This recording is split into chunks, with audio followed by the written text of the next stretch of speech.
कमल का पुत्र उपकौशल सत्यकाम जाबाल के यहाँ ब्रह्मचर्य ग्रहण करके अध्ययन करता था। 12 वर्षों तक उसने आचार्य एवं अग्नियों की उपासना की। आचार्य ने अन्य सभी ब्रह्मचारियों का समावर्तन संस्कार कर दिया और उन्हें घर जाने की आज्ञा दे दी। केवल उपकौशल को ऐसा नहीं किया। उपकौशल के मन में दुख हुआ। गुरु पत्नी को इस पर दया आ गई।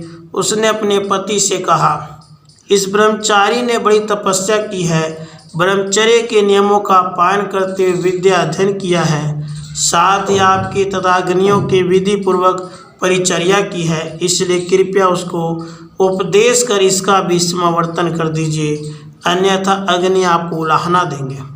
पर सत्यकाम ने बात अनसुनी कर दी और बिना कुछ कहे ही वे कहीं अन्यत्र यात्रा पर चले गए। उपकौशल को इससे बड़ा क्लेश हुआ। उसने अनशन आरंभ किया। आचार्य पत्नी ने कहा, ब्रह्मचारी तुम भोजन क्यों नहीं करते? उसने कहा, माँ मुझे बड़ा मानसिक क्लेश है, इसलिए भोजन नहीं करूँगा। अग्नियों ने सोचा, इस तपस्वी ब्रह्मचारी ने मन लगाकर हमारी बड़ी सेवा की है, इसलिए उपदेश करके इसके मानसिक क्लेश को मिटा दिया जाए। ऐसा विचार करके उन्होंने उपकौशल को ब्रह्म विद्या का यथोचित उपदेश दे दिया। उसके कुछ दिनों बाद उसके आचार्य सत्यकाम यात्रा से लौटे। इधर उपकौशल का मुखमंडल ब्रह्म तेज से दीप्यमान हो रहा था। आचार्य ने कहा, सौम्य तेरा मुख ब्रह्मवेता जैसा दिख रहा है, बता तुझे किसने ब्रह्म का उपदेश दिया?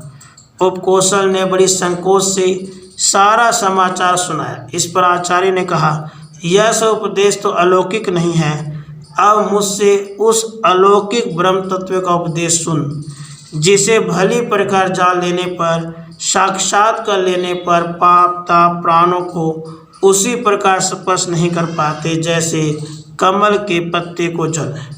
इतना कहकर आचार्य ने उपकौशल को ब्रह्म तत्व का रहस्यमय उपदेश किया और समावर्तन संस्कार करके उसे घर जाने की आज्ञा दे दी।